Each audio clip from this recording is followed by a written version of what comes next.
So here we are at Wheeler Peak in Ely, Nevada, actually Baker. Right up there is where we are going. Right now we're at about 9,000 feet. That up there is a little over 13,060, right at 13,065. And we are in Great Basin National Park. It is beautiful.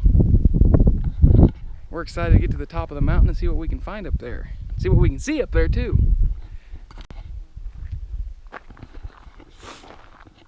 So Wheeler Peak actually used to have a glacier on it that ended up melting at the end of the last ice age and filling the Great Basin, well, one of the many glaciers that filled the Great Basin, and helped to create Great Glacial Lake Bonneville, which was a humongous freshwater lake that used to be right here. During the last ice age, this place was actually a lot wetter, and there was a lot more animals here, and it was a lot more green and lush, a lot less desert-like. Right now it's dry, scrubby, and it's a complete desert. But there used to be bears and camels and llamas and, I mean, all kinds of crazy different animals that lived out here during the last ice age. It's interesting to think about how the diversity of a area's climate and an area's biology and just everything can change over the course of really not that much time when you think about it, considering the Earth is a few billion years old and the last ice age ended right around 13,000 years ago. So things change quick here, that's for sure. Let's go do some exploring.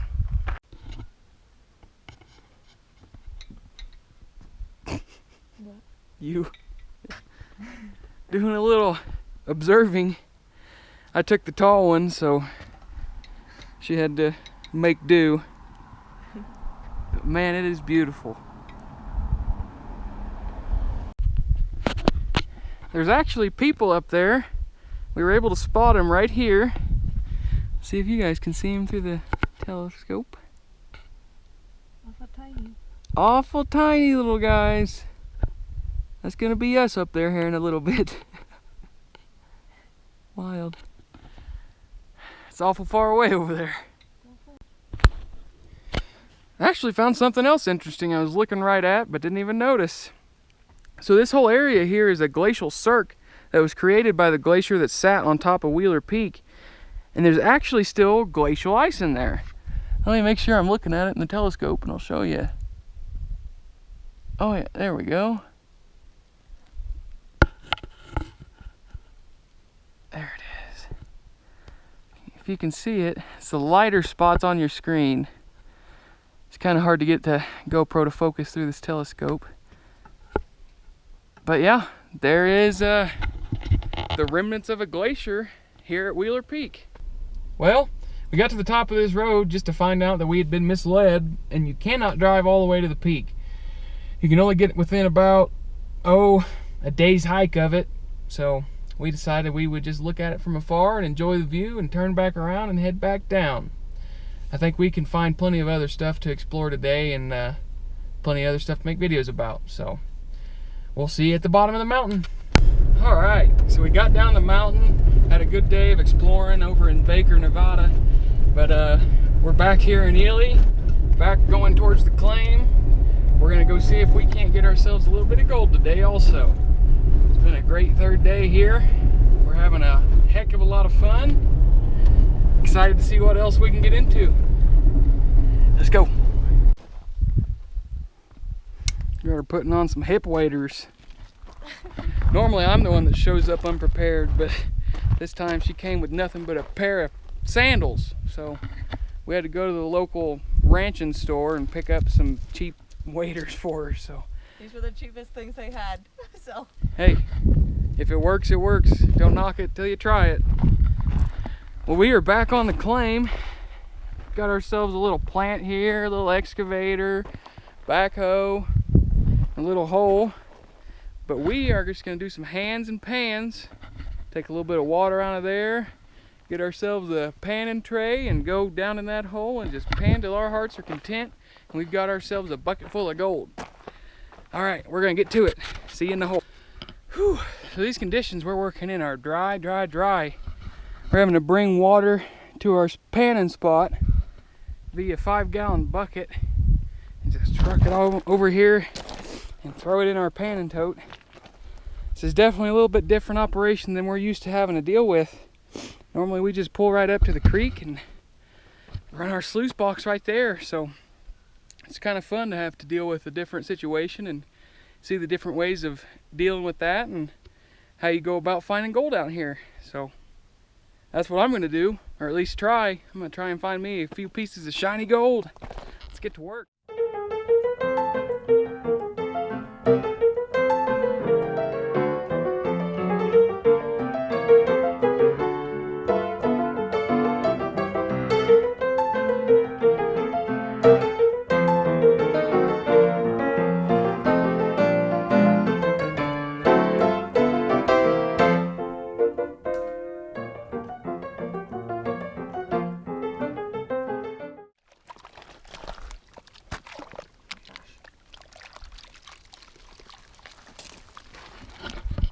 All right, so right now we are just doing a little prospecting, doing a couple of test holes here and there.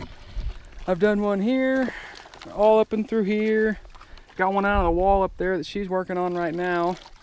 And I am about to go right over in here and take a test one and see what comes out of there. And hopefully we end up with a nice pan and have a spot to start mining. Wish us luck. Alrighty, so let me tell you a little bit about what we've got going on now that we've done some prospecting. We're still working on prospecting, but we have given up on this initial hole that we started in. We took samples out of the hole, down low, up high, on these stockpiles, on the edges of the banks up here, and then I moved up here, took a couple test holes out of that very far corner over there. Right there is where I was finding good solid 2 pieces per pan. I'm finding about the same over here, but we're trying to just kind of pinpoint this material and find exactly where it's coming from. I just took a pan of the this white hard caliche kind of style material, and it had absolutely nothing in it. So I'm avoiding this stuff right here. Everything that's kind of this darker brown, kind of a richer, redder material, all that seems to have gold in it. It's just a matter of finding where the best gold is in that material. I did find a seam over here, a very soft, kind of sandy-like material the other day. I panned that, and I mean, I came up with absolutely nothing, but that seems like a good spot for where some gold should be. So I might take a few more test pans out of there, see if I can't come up with something. But yeah, this stuff is really hard. I mean, it's very hard. Definitely seen some compaction over the years. So I'm using my hammer more than I am my shovel, but I'm having a lot of fun doing a lot of digging and finding little gold, so I can't complain at all. All right, we had to man the owner come in and tell us he knows the spot and he's gonna dig it up for us. So he's working on that right now. I'm working on a few more pans while we wait.